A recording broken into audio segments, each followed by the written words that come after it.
Hello and welcome. It's me, Jens, also known as Landor. I am a German composer producing mostly orchestral music.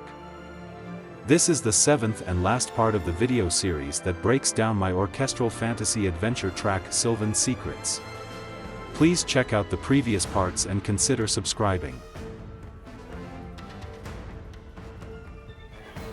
Who's still with me? Congrats to those, you're awesome. We reached the climax of the piece. Its final ending with a huge tutti.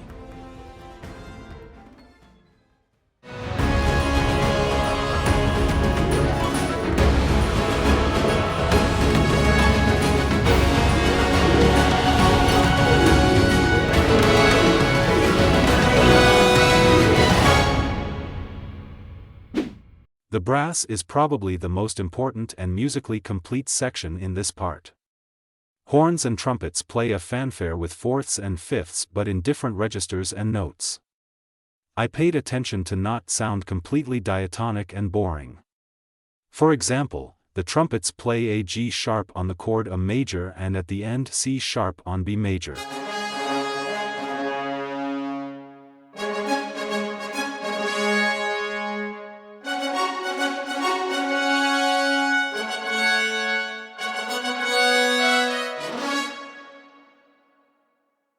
The low brass follows the root note of the chords with marcatos as well. The trombones just fill the harmony with two voices and long marcatos rising in volume each chord.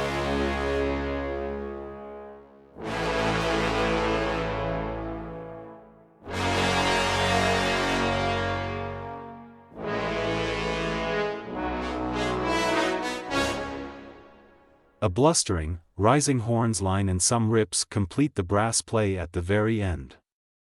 The full brass section again.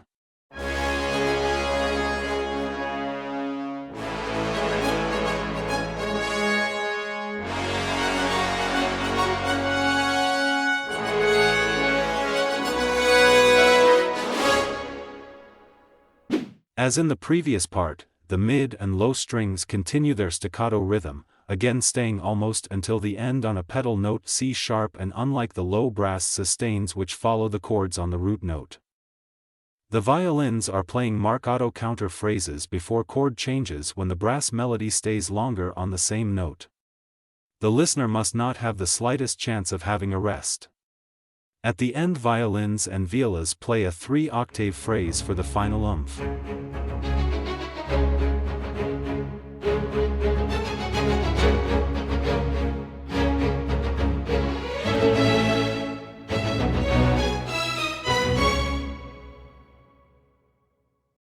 The woodwinds basically support the strings in their according registers. Bassoons and contrabassoon copy the low strings. Flutes double the counter line of the violins. Whereas clarinets and oboes continue their habit to call and response. Near the end, flutes, oboes and clarinets change their lines. They all play together without a rest in an ascending manner towards the final tutti hit. The piccolo joins in with some typical flourishes, runs and trill.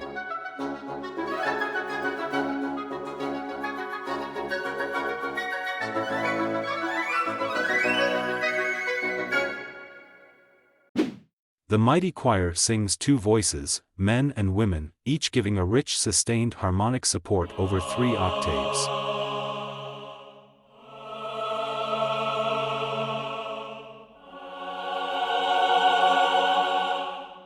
On the third long chord F sharp major, I purposely shifted the dynamic swell to the end. So there is a bit of a stacked crescendo between trombones, which play the other sustained harmony, and the choir.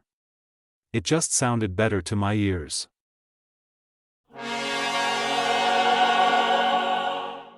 The last 2 bars the choir sings staccatos and short marcatos, complementing the strings.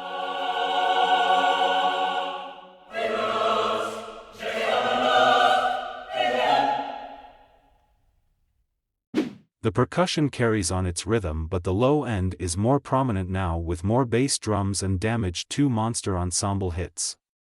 Down-moving toms fill in the mid-range more and more the piece nears the end. I added the cymbals from the free orchestra. The piatti just sounds better even if there is only one instead of the 3 of damaged 2.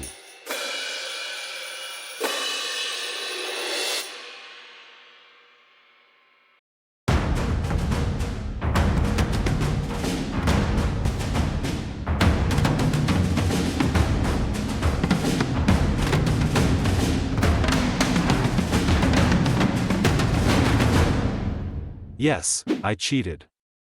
There's more. The screaming rhythm guitar of Metropolis Arc 1 supports the low string rhythm with single notes and later with power chords including bass. This is pure fun.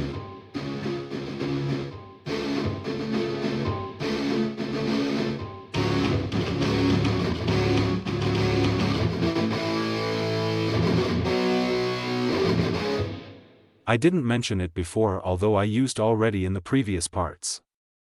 There is a low synth bass staying on the root notes and of course the harpists plays glissandos until the fingers bleed.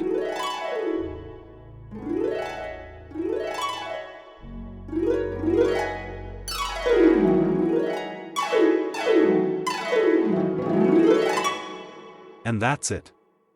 I play again the climax with every single instrument.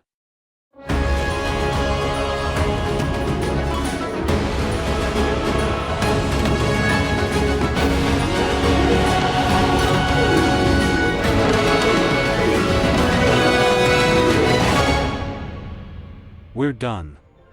You held out till the end. Congratulations. Thank you so much for watching. If you enjoyed this video, like and comment it. Please also consider subscribing my channel. I really appreciate that. Thanks again and see you next time.